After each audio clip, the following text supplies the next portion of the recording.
ধরেন সৌদির foreign minister যেটা বলছে আর আমরা সাধারণ মুসলিম সেটা গ্রহণ করি নাই, বয়কট করছি, তাতে কি আসে যায়?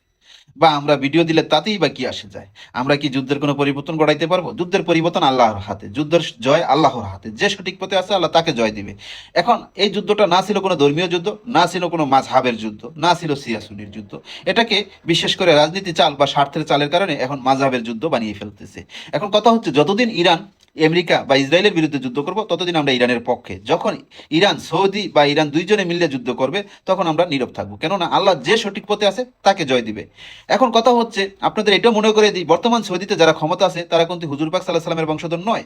কারণ হুজুর পাক বংশ সাল্লাহ সাল্লামের বংশধর ছিল কুরাইশ বংশ, আর কুরাইশ বংশের মধ্যে ছিল দুইটা গোত্র, একটা ছিল বানু বানু হাশেম, আর একটা ছিল বানু উমাইয়া। বানু উমাইয়া বংশধর ছিল একটু অন্যরকম, আর বানু হাশেম যারা তারা ছিল মূল নবীর বংশধরের মধ্যে, দয়াবান এবং কি মেহেরবান মানুষের প্রতি।